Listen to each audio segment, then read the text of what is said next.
आइए सुनाते हैं आपको ममता बनर्जी ने कल आखिर क्या कहा था जो बड़े विवाद में बदल गया है। পুজো পার্বণ আমাকে শিখিয়ে লাভ নেই। মহাকুম্ভ আমি নাইবা বললাম, ওটা এখন মৃত্যু কুম্ভ হয়ে গেছে, মৃত্যু কূপের মতো। আমি মহাকুম্ভকে সম্মান করি।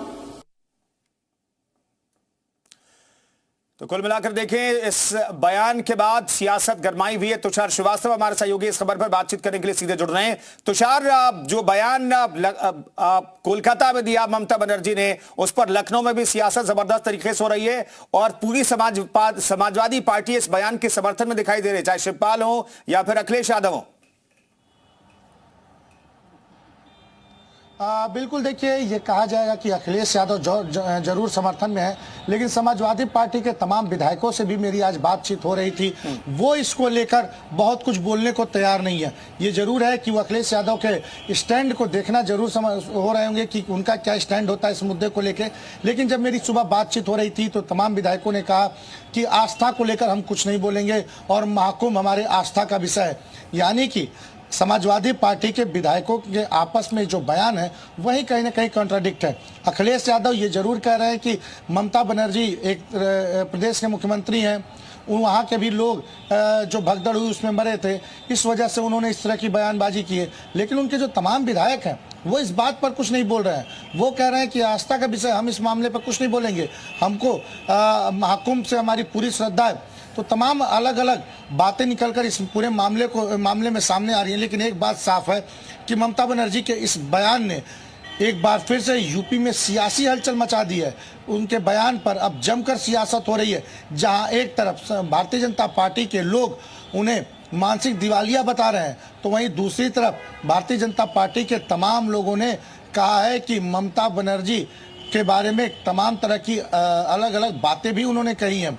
तो एक बात साफ है कि ममता बनर्जी के इस बयान से कहीं ना कहीं यूपी की सियासत में हलचल मचा हुआ है और आज का जो चर्चा का सबसे अधिक विषय है वो ममता बनर्जी का ये बयान है कि वो कुंभ नहीं मृत्यु कुंभ है। और आज भी अगर देखा जाए तो यूपी में सदन चल रहा है, तो देखना ये होगा कि सदन में कुंभ को लेकर भी चर्चा होती है या नहीं होती है। लेकिन तुषार ने रोक रहा, सुब्रत पाठक जी हमारे साथ जुड़ रहे हैं इस खबर पर बातचीत करने के लिए, इस रिएक्शन में बातचीत करने के लिए।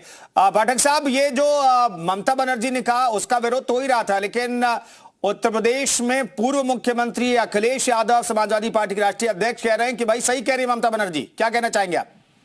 नहीं, अखिलेश जी को पहले बताना चाहिए, ममता बनर्जी सही कह रही है तो फिर आप क्यों वहाँ डुबकी लगाने गए थे? आपका परिवार क्यों डुबकी लगाने जा रहा है? कि जानबूझ के वहाँ मृत्यु को प्राप्त करने के लिए आप गए थे या परिवार जा रहा है? देखो, कुल मिलाकर सनातन की परंपराओं पर सवाल खड़े करना इनकी आदत है और आदत इसलिए है कि इससे विशेष वोट का इनकी बढ़ोतरी होती है। इनका विशेष वोट चाहता ही है कि हिंदू जो परंपराओं के ऊपर चोट हो, परंपराएं बंद हो, तमाम से बंद की भी गई, तमाम मंदिर तोड़े गए, तो ये सब उसी के क्रम में है। कुल मिलाकर क्या इन्होंने कभी सवाल खड़े किए हज के ऊपर?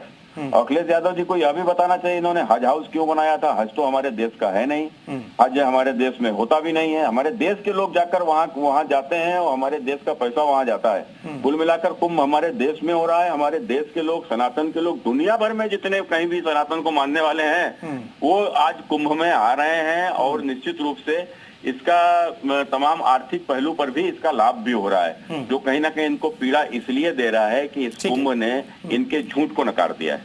सुब्रत साहब बने रहे हमारे साथ, फखरुल हसन साहब भी हमारे साथ मौजूद। फखरुल साहब, पूरी समाजवादी पार्टी ममता बनर्जी के मृत्यु कुंभ के बयान के पीछे क्यों खड़ी दिखाई दे रही है?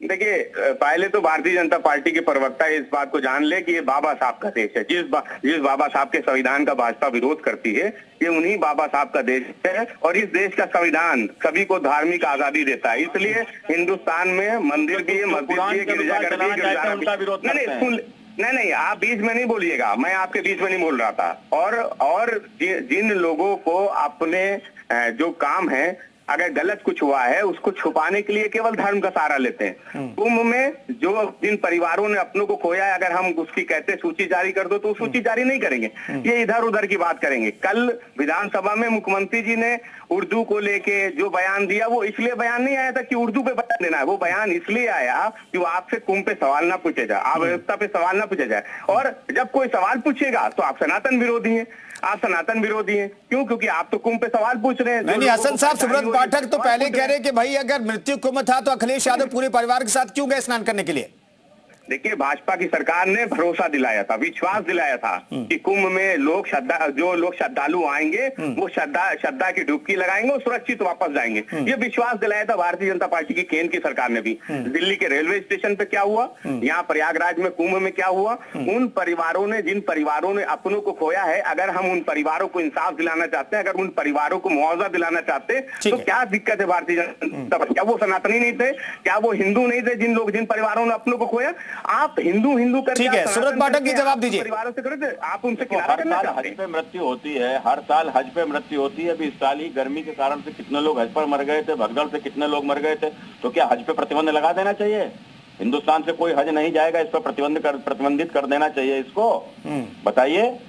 देखो, कुल मिलाकर कभी अखिलेश यादव ने सवाल खड़े किए हज पे इतनी सारी मृत्यु हुई, क्यों हुई? हिंदुस्तान के लोगों की भी मृत्यु हुई, भगदड़ में कुचल गए, कोई व्यवस्था नहीं हुई वहां उनकी, तभी सवाल खड़े किए गए। कभी यह कहा गया तब तो 100 करोड़ से भी अधिक का हज हाउस बना के खड़ा कर दिया गाजियाबाद में। क्यों? क्योंकि वोट चाहिए। कुंभ का विरोध क्यों? क्योंकि विशेष वोट प्रसन्न होता है। ये मौलाना साहब बैठे कितना प्रसन्न हो रहे होंगे अंदर अंदर कि आज बात करते हैं संविधान की, लागू करना चाहते हैं कुरान को, जो कि हम होने नहीं देंगे। तो शायद इसीलिए यही एक सबसे बड़ी पीड़ा है, और ये पीड़ा नहीं रहेगी और अच्छा लगता है ये लोग पीड़ित दिखते हैं अगर तो।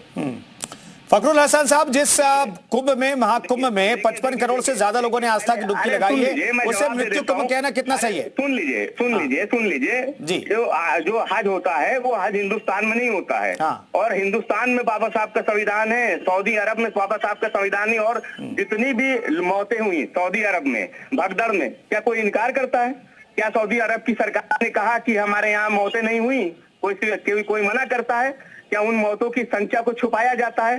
क्या कभी किसी ने छुपाया? देखिए, सवाल हिंदू मुसलमान का, हज का और कुंभ का नहीं है। और कौन कुंभ का विरोध कर रहा है? हम आपसे कुंभ की सुविधाओं की बात कर रहे हैं, आप जो व्यवस्था नहीं दे पाए उस पर सवाल उठा रहे हैं। आप कह रहे हैं हम कुंभ का विरोध कर रहे हैं। आपने कहां सुन लिया कि समाजवादी पार्टी कुंभ का विरोध कर रही? हम तो आपसे कह रहे हैं, आपने 10,000 करोड़ का बजट दिया था, आपने उस बजट का क्या किया? जो सनातनी, जो श्रद्धालु वहां पे आ रहे हैं, उनको सुविधाएं आप क्यों नहीं दे पाए? आखिर वो जो दुर्घटनाएं हुई, जो घटनाएं हुई, वो क्यों हो रही है? क्यों इतना लंबा जाम लगा? क्यों उनके खाने पीने की व्यवस्था नहीं है? अगर हम इन सवालों को उठाते हैं तो हम सनातन विरोधी हैं। आप इतना बड़ा लंबा चौड़ा बजट लेके कहां खर्च करते हैं? अगर हम उस पर सवाल उठाते हैं तो हम सनातन विरोधी हैं। जो सनातन के, जो हिंदू श्रद्धालु परिवारों ने अपनों को खोया, अगर हम उन परिवारों की बात उठाते हैं तो हम हिंदू विरोधी हैं। और आप जो उन परिवारों को दुख दे रहे हैं, जो उन परिवारों की सूची जारी नहीं कर रहे, आप हिंदुओं के रक्षक हैं। तो ये जो आपका दोहरा चरित्र है। ठीक है फखरुल हसन साहब, सुब्रत पाठक जवाब लेते। सुब्रत साहब, कोई आंकड़ा छुपा रहे हैं क्या आप लोग? देखिए, कोई भी आंकड़ा, जो भी आंकड़े थे सामने वहां स्पष्ट कर दिए गए हैं, है ना। और जब सरकार जिस बात को कह रही है, स्वीकार कर रही है, तो निश्चित रूप से कोई आंकड़ा छुपा नहीं रहा है। अब ये लोग जानबूझकर इस प्रकार का प्रोपोगंडा बना रहे हैं, तो वही तो मैं कहना चाहता हूँ, कभी ये प्रोपोगंडा बना के लिए? आप बताओ, ये 10,000 करोड़ का ये सवाल खड़ा कर रहे हैं हमारे कुंभ के लिए। ये हज पर सब्सिडी इनको मिलती है कि नहीं मिलती है? जितने लोग हज पे जाते हैं, कभी इन्होंने सवाल खड़े किए कि नहीं, हज पे तो सब्सिडी से कोई जाना ही नहीं चाहिए, नहीं तो हज माना ही नहीं जाएगा, लेकिन उसके बावजूद सब्सिडी लेकर हज जाते हैं। तो कुल मिलाकर वही तो 100 करोड़ का हज हाउस बनवाते हैं। क्या आवश्यकता थी हज हाउस की? हज हाउस की कोई आवश्यकता थी क्या? वो बनना चाहिए, लेकिन 10,000 करोड़ रुपए कुंभ पर खर्च होगा तो इनके पेट में दर्द होगा। तो कुल मिलाकर ये इनकी मंशा है। कोई, हमने कहा ना कि कोई भी हिंदू, हमारी प्राचीन परंपरा, खासकर कुंभ ने एक बड़ा संदेश दिया है कि जिस प्रकार से जातियों में ये बांटना चाहते हैं देश के, खासकर हिंदू समाज के लोगों को, तो इस कुंभ ने संदेश दिया कि अगर जाति व्यवस्था हमारे यहाँ होती तो कुंभ में हर जाति का अलग अलग घाट होता, लेकिन वहां तो सब एक। चलिए, मैं माफी चाहूंगा, रोक रहा हूं। सुब्रत पाठक साहब, बहुत बहुत धन्यवाद हमसे बातचीत करने के लिए। फखरुल हसन भी हमारे साथ जुड़े थे, उनका भी बहुत बहुत धन्यवाद।